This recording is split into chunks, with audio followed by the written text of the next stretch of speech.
Bien-aimés frères et sœurs, aujourd'hui, nous nous rassemblons pour méditer sur l'expérience extraordinaire de deux disciples sur le chemin d'Emmaüs. Ce récit nous offre des enseignements profonds sur la conversion, la connaissance et la rencontre personnelle avec Jésus-Christ. Plongeons-nous dans cette histoire captivante et laissons-la transformer nos vies. Les disciples d'Emmaüs étaient profondément bouleversés après la crucifixion de Jésus. Ils étaient perdus, désillusionnés et pleins de douleur. Ils avaient entendu parler de sa résurrection, mais cela semblait encore si lointain, si difficile à comprendre. C'est alors qu'un étranger mystérieux s'approcha d'eux sur le chemin. C'était Jésus lui-même, mais ils ne le reconnurent pas immédiatement. Cette situation peut être comparée à notre propre vie. Combien de fois nous trouvons-nous dans des moments de désarroi où nous nous sentons perdus et éloignés de Dieu? Nous pouvons être tentés de chercher des réponses dans des directions diverses, mais la véritable réponse se trouve dans la rencontre personnelle avec Jésus-Christ. Il vient à nous, même lorsque nous ne le reconnaissons pas, et il marche à nos côtés dans toutes les circonstances de notre vie. Lorsque Jésus s'approcha des disciples, il leur demanda ce qui les préoccupait. Leur réponse fut empreinte de tristesse et de confusion. Ils partagèrent leur déception face à la mort de Jésus, mais aussi leur espoir en la résurrection. Jésus, dans sa bonté infinie, commença à leur expliquer les Écritures, en partant de Moïse et de tous les prophètes. Il leur révéla les vérités cachées dans les Écritures, ouvrant ainsi leur compréhension et éclairant leur intelligence. Cette partie de l'histoire nous rappelle l'importance de la connaissance de la parole de Dieu. Les Écritures sont une source inépuisable de sagesse et de vérité.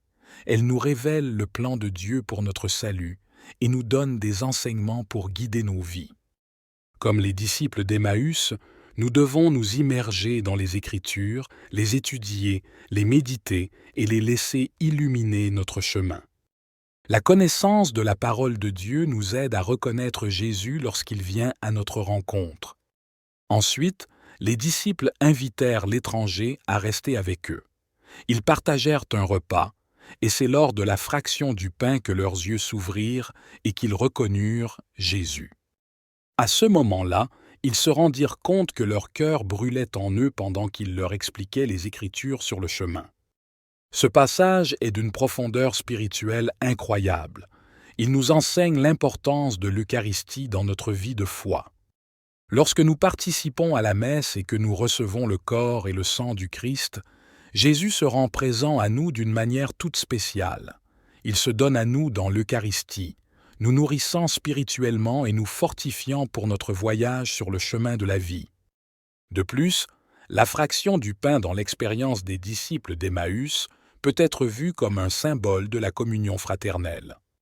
Lorsque nous partageons un repas avec nos frères et sœurs, lorsque nous nous soutenons mutuellement dans la foi, nous pouvons découvrir la présence de Jésus au milieu de nous. La communion fraternelle est essentielle pour notre croissance spirituelle et notre témoignage chrétien.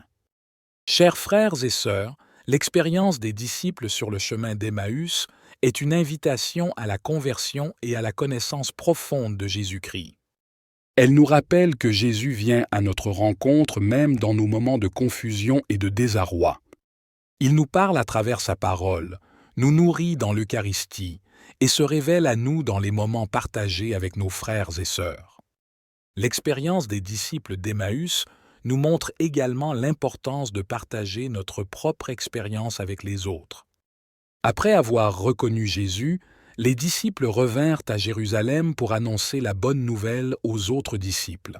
De même, nous sommes appelés à témoigner de notre rencontre personnelle avec Jésus et à partager les vérités de la foi avec notre entourage.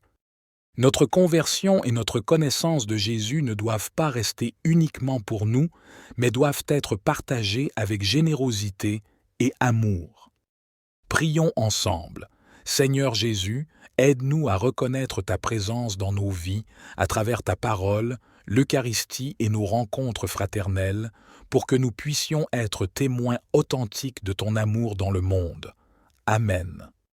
Comme exercice de la semaine, pratiquez la lecture quotidienne des Écritures et partagez une expérience de foi avec une personne de votre entourage pour témoigner de votre rencontre personnelle avec Jésus. Que la grâce de la rencontre d'Emmaüs soit avec vous tous.